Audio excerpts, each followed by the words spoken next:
Oh, hello everybody and good evening. I should perhaps say that I've not been chief executive for 23 years, but we'll get to that. So this is the slide about the timings. 6:30 is now or thereabouts. So you've got me for a little while. I'm aiming to talk for maybe 20 minutes, something like that, so that we've got some time for questions and things as well. And Kath's going to do some questions, and I've got a couple of questions for you to think about, which we'll do with dessert. So I'm going to talk to you about maximising the university's societal impact through innovation. And what we're going to cover is a basic introduction to OUI. I'll tell you how OUI supports innovation and how students can engage with that agenda. We'll do some real basics about intellectual property and entrepreneurship. Apologies if we've got any IP lawyers in the room. It's going to be like basic awareness level. Hopefully that will pitch it right for most of you. And then we'll talk about why OUI is working on measuring impact, which is super important. But I was asked if I could do a bit of an introduction to myself and my career path, which is what this slide is about. So I was born in St Neots. Well, actually, that's not strictly speaking true. I was born in London, but we moved to St Neots when I was very small. It's a little market town in the middle of Cambridgeshire, the other side. It's sort of equivalent to Abingdon in its relationship to Oxford. That's sort of where St Neots is. It's a market town with a river. There's really not a lot going on. We spent a lot of time in pubs when I was growing up.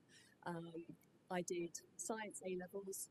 I came to Oxford to study chemistry at New College, which was a complete liberation and an amazingly wonderful experience for me.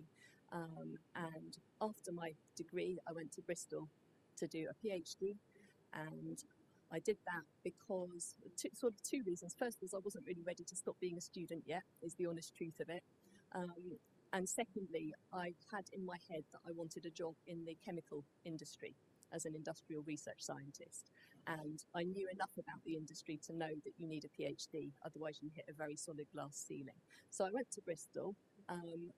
Broadly speaking, loathed the process of doing academic research in a PhD. Any of you who are in that at the moment, my heartfelt sympathies. I did meet some wonderful people, one of whom I married, and I had a very lovely time in all kinds of different ways. I learned I liked writing. I enjoyed writing my thesis much more than the practical work. And at the end of that, I went and got myself my job in industry. And I've got a nice picture there of some colourful test tubes because I went into colour chemistry. I was designing dyes for use in inkjet printing. And I picked that picture because of the lovely magenta. I spent quite a long time working on magenta and some time on black. I never did yellows, and I was dreadful at cyans. So I can tell you more about colour chemistry design than you are probably ever interested in. I had a wonderful training. I joined a blue chip company, so I went into their full graduate recruitment programme. But 4 years of it was enough for me to have learned a huge amount, but also to know that I did not want to do inkjet forever. And my I'm going to be an industrial chemist narrative had reached quite a solid full stop because I discovered that that wasn't really working for me. And so I started to look for roles where I would be, I'm going to say science adjacent, to need my science, but not for it to be me in a lab. And with wonderful happenstance, I saw an advert in the back of the New Scientist of all places for a role at what was then called ICIS Innovation, to join this world of technology transfer for universities. I didn't know this field existed at that time, but I thought it sounded cool. So I applied for the job thinking I'll do this for 3 years maybe, and then we'll see what happens. And 23 years later, I'm now in job 6 and running it. So I tell you this story, it's probably in more detail than you are thinking, but to encourage you to think that it's okay to follow your nose a bit, to not have a forever job in mind when you're studying, because paths change and happenstance happens and things pan out in one direction or another. So that's me and work. And for me, it's been an extraordinary ride. I've done commercial roles, I've run the operational side of the business. I've now got overall responsibility for all of it, of course, as Chief Executive. And over that time, OUI has grown from 23 people when I first started. I was number 23. So now we're just over 100 people. The positioning of innovation in the university is completely transformed as now it being part of the university's core mission. So it's been a wonderful journey for me, and I'm thoroughly looking forward to seeing what we do next with it. And along the edges, I play the violin, I ski, I've got kids, and all of that out at worky stuff as well. So getting on to innovation, the point and our vision for this is a better future through innovation from the University of Oxford. It's a hopeful thing. It's not about personal aggrandisement, it's about finding real solutions to the very manifest problems facing our society and our world, and trying to do something really practical about that. And in order to do that, we have to connect up an innovation culture in the university, which of course we need to foster with industry and business and the world of investors and products and all of that in the outside world. Oxford, of course, you're a part of this wonderful institution. It's an extraordinary place, and we know that from the university's economic analysis, there's a tenfold economic return from £1 invested in research at Oxford. That's pretty impressive. We have the highest rates of spin-out creation of all UK universities. In Antler, they cite us as having the highest number of tech unicorn founders across Europe, and from our own data, we know that 39% of our spin-outs have at least one female founder, which puts us well ahead of national norms in terms of gender diversity. And we work really hard to support founders of all backgrounds. It shouldn't matter who you are or where you're from if you've got an interest and a passion for entrepreneurship. OUI helps in 3 separate ways. And in no particular order. We run a consulting service to help academics and students sometimes who want to contract with the outside world using their expertise.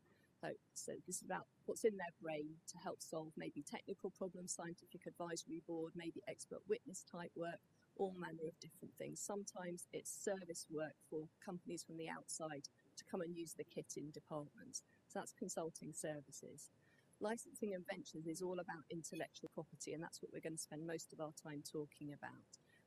We file and protect the intellectual property. We seek a commercial path for it through licensing, like, for example, COVID vaccine licensed to AstraZeneca, like, for example, malaria vaccine licensed to the Serum Institute of India, and many, many other examples. And we support venture creation, spin-out companies and startups. And you've got Kath as one of your fellows from Reuben College. Kath runs our incubator, which is there for non-IP startups, including, of course, student startups. And she's just about recovered from running our summer student sprint. And then we have an investments team which manages proof of concept funding, manages the portfolio of shareholdings that the university has in each of these spin-out companies, and invests in those companies as they grow. So those are the 3 things that OUI does for the university. And we're agnostic as to whether the person who's coming to us is a really senior professor or a student. If they've got some expertise and a client that they want some help to contract with, or some intellectual property that they've generated, we're here to help. I thought we would spend a little bit of time just doing some real basics about intellectual property, just so that we're on a steady and shared basis of information. So intellectual property is all about creations of the mind. These are things that you invent, that you come up with using your own creativity. It covers inventions, like patented things, like there are probably at least 15,000 patents just in one laptop, like the one that's driving this presentation. It covers literary and artistic works through copyright. It covers symbols and names and images used in commerce, which can be stupendously valuable. None of you need me to tell you what that coloured symbol at the bottom means and what company that represents. So why do we bother with them? Well, they're commercial rights. They're just like any other sort of property right. You can buy them and you can sell them, and you can give somebody else the temporary rights to use them. If you think about the car, you can own a car, you can buy it, you can sell it. You could also hire it out. In terms of intellectual property, we have some slightly different language. We talk about assignment for the transfer of ownership, and we talk about licensing instead of the hire relationship. In licensing, we give someone else the rights to use it, but we hold on to the ownership. But the commercial principles are exactly the same.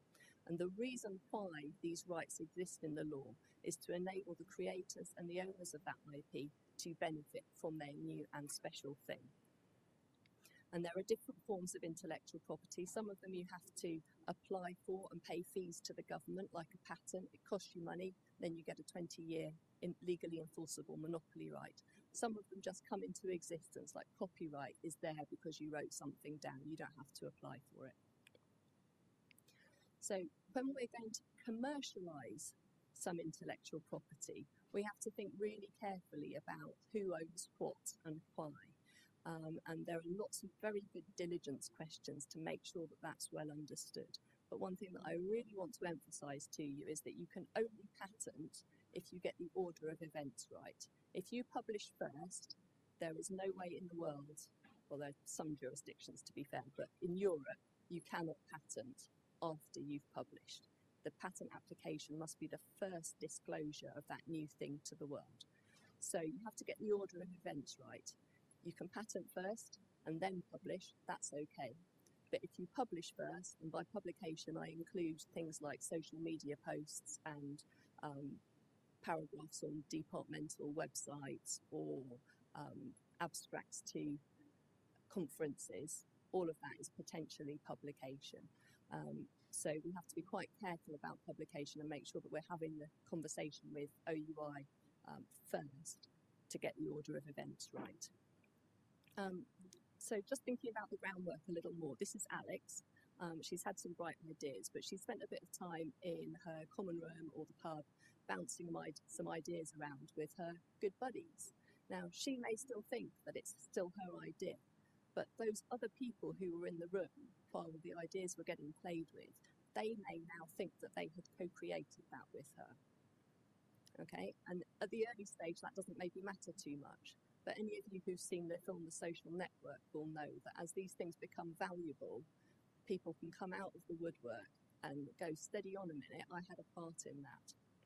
So we have to think about who's involved. We have to think about where it was done as well. This university has extraordinary facilities that it's invested heavily in over the years. That's a picture of some of the temples to biomedical science that up the hill on the Old Road campus. The funders of those buildings have some rights. The university is a charity. It's funded by donations. Donors sometimes have a say.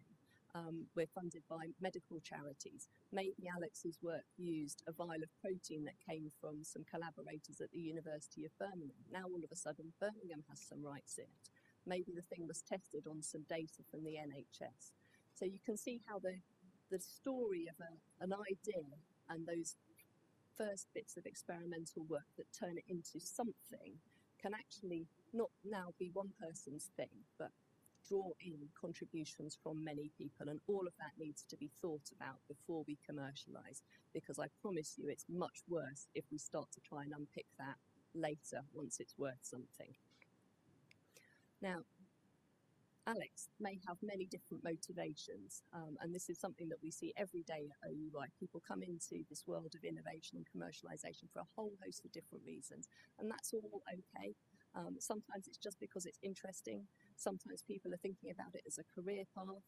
Sometimes they're motivated by financial reward or as a complement to their teaching and learning, or they've got a real mission to try and do something for the good of society. Maybe they just want to be able to evidence the impact of their research. Whole variety of different motivations. And that's all okay, as long as you are motivated, that's the really important thing.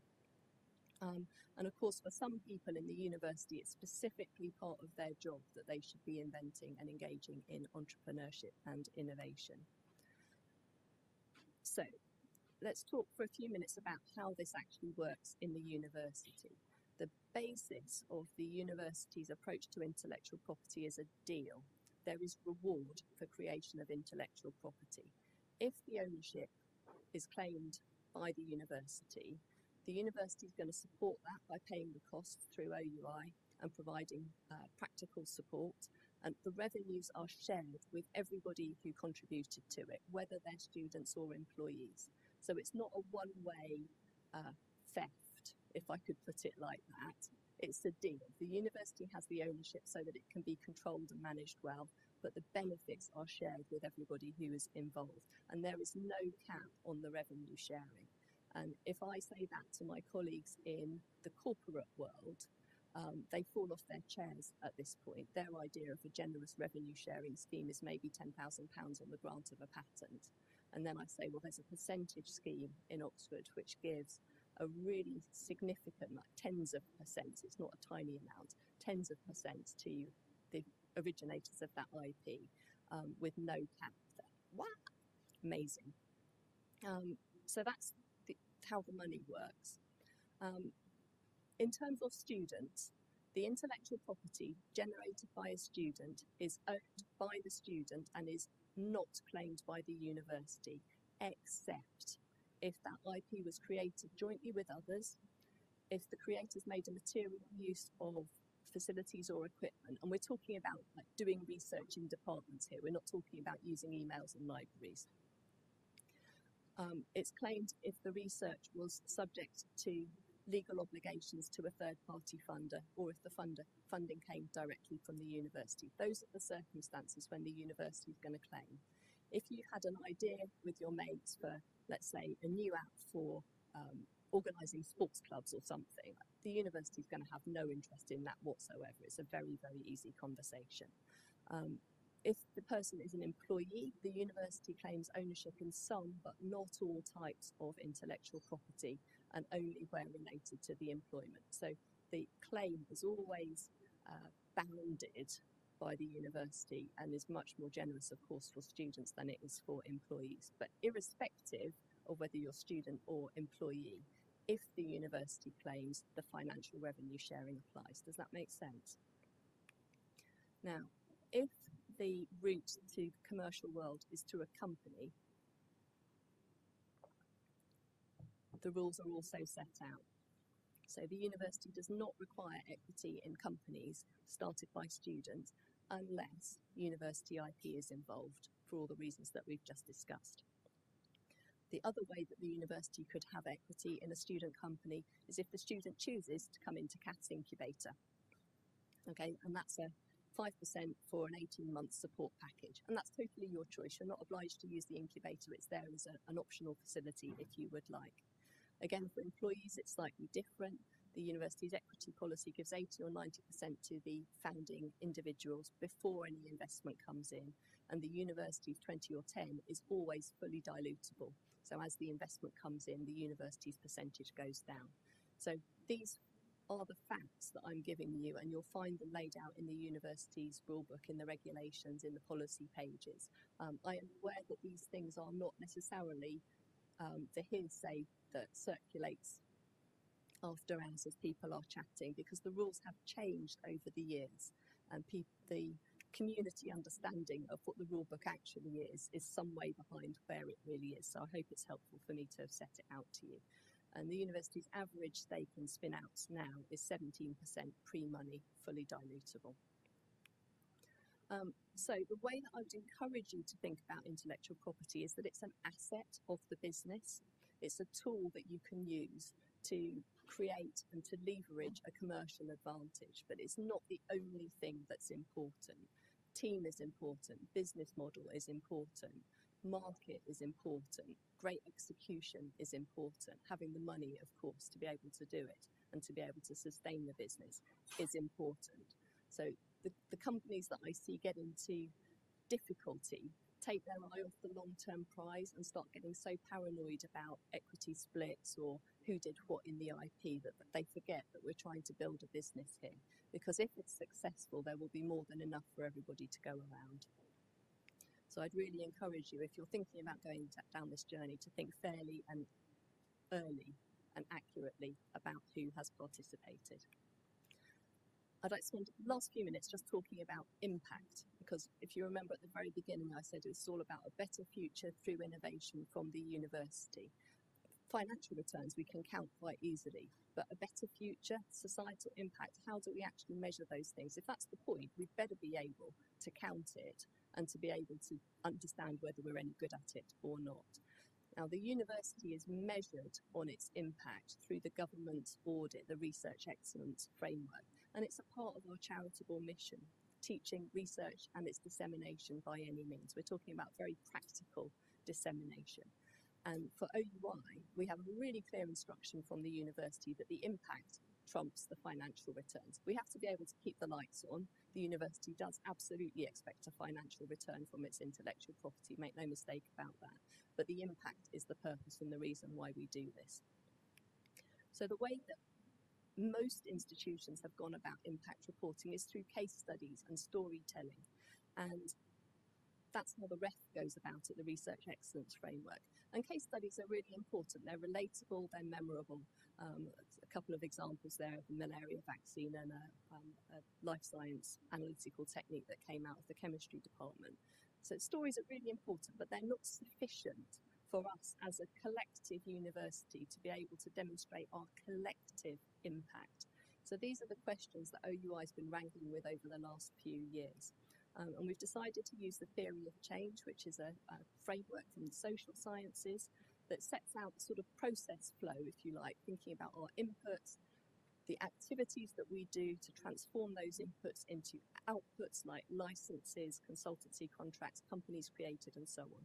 The outputs have the great advantage that those are things that we can count. And the outcomes from those outputs are now there's companies out there in the world with the legal rights to use that expertise, that intellectual property that started in the university.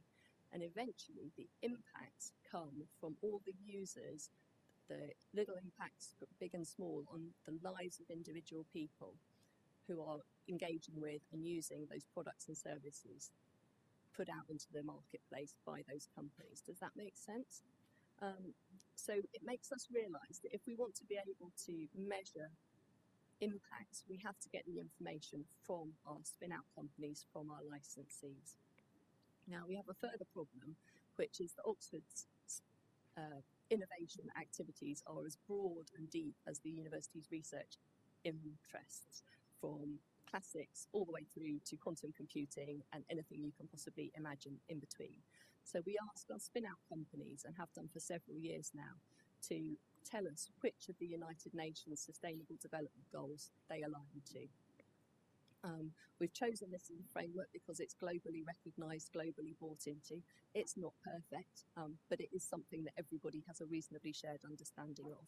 And so now I have data from our surveys that tells you that 89% of our spin-outs are working towards at least one of the United Nations SDGs, and between them, across the portfolio of 200 live companies, somebody is working on every single one of the United Nations Sustainable Development Goals. So that's evidence of the breadth of difference that this university is making. We asked the companies also to report to us about their numbers of users. So this is how we can think about the reach of these new products and services.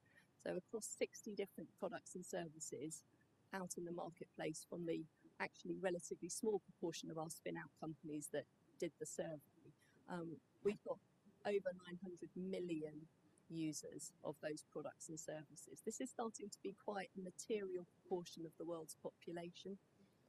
Now, not all of those impacts are equally substantial. We have in our portfolio a company called Organox, which was just bought over this summer for a really spectacularly large amount of money. And the technology there is for liver transplant. It's a device which you plug a liver in, and the liver thinks it's in a human body. And it's transformatively useful for transplant surgery. And it's in use in hospitals in the UK, in Europe, and in the US. So you can see why it's valuable. Now, each of the 6,000 people who've to date received a transplant from mediated by the Organox technology, that's a completely life-changing transformation. And how do we compare that with, at the other end of the spectrum, all of the hundreds of thousands of users who've had their personal data privacy protected while at the same time getting personalised advertising served to them by another one of our spin-out companies. I haven't got an answer yet for how we compare those depths of impacts, so that's coming next once we've worked out how to do it. But this is the journey that we're on. So the next thing that we need to do is to carry on to try and build some longitudinal information about this, to build our engagement and to start to work, as I say, on depth and significance. I'm going to finish with a slide with some of our wonderful companies. Organox I just talked about, that's the transportable liver device. We've also got Wise Responder there, which is a social enterprise that came out of our social sciences faculty. They have a questionnaire for managing and understanding multidimensional poverty that's being used across the world to produce actionable insights for companies, for governments, big and small, to really understand what's happening. I've lost some logos off here, I'm really sorry about that. Nanopore sequencing is Oxford Nanopore. 20 plus years ago, when they set out to create a DNA sequencer, the notion of a $1,000 genome was a really aspirational pipe dream, a target that was set by the US government, and many people thought it would never be achievable. And there certainly wasn't a market for a portable device, just a little bit bigger than a USB stick, for doing DNA sequencing. The market didn't exist because the technology didn't exist, and that's what Nanopore set out to build.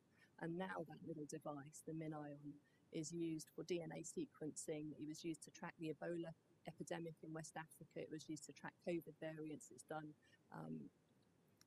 analytical work routinely in research labs and biopharmaceutical manufacture globally. It's even done sequencing in the International Space Station. So these deep tech companies create new markets. Other companies we've got on here, we've got, I'm getting completely tangled here by what's happened to my, my logos in PDFing this, so that's a bit unfortunate. So Wild Bio is new herbicide design. The perovskite solar technology is Oxford PV. We've got fusion companies, there's a whole range of clean tech. There's life science technologies, analytical equipment. Refine there is weighing companies, weighing molecules with light.